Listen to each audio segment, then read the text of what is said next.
Alright, so today we're going to be installing this high output 150 amp alternator from Power Bastards into my 1997 7.3 Power Stroke. It's a F250. First things first, gotta pop the hood. Super simple there. Next, checking on my assistant, making sure he's good to go. I'll hail him out if he needs me, if I need him, whatever. So alternator is pretty simple, and I went with a high output alternator because I noticed my lights kind of dimming at idle, and eventually I want to get a winch on this thing and a few other things. Disconnect the battery. I'm not sure if this is 100% necessary, but I saw it on YouTube, so I decided to do it too. Luckily on these older trucks, everything's right there. So 3 quick bolts, and pretty much the old alternator was ready to be removed. This is the one I got from Power Bastards. It's powder coated. I chose black, and it's gonna look super cool in this truck. So I can't wait to install it. Shipping was easy. Shipping was quick, and it also came with some adapters, which we'll get into here in a second. Installation is the opposite of de-installation. It's just 3 bolts, and it is a 15mm socket to screw that pulley over to get the belt off, so you're able to install it super easily.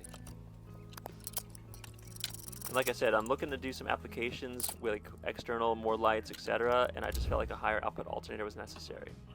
So installed, it came with this adapter clip that clips into the other, well, you'll see here, but that thing I'm holding between my fingers, you actually don't need to clip that in, you just zip tie that away. This new adapter takes care of everything that little plug did. After a few more tightening up things, I was ready to give it a test run, and I just hand tightened plus a half turn.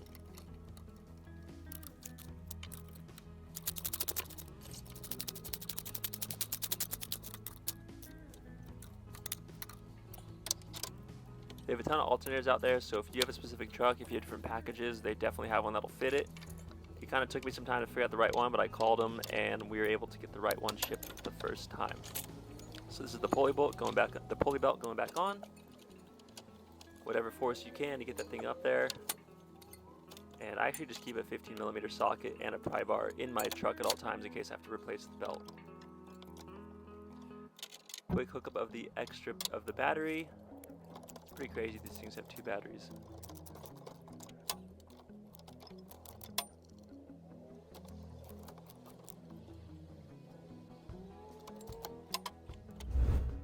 Alright, so this is it all said and done, and you can see here the pulley wheel is actually a little too narrow, so I had to swap the pulley wheels from my old alternator onto my new one. That's something you want to check when you're doing an alternator.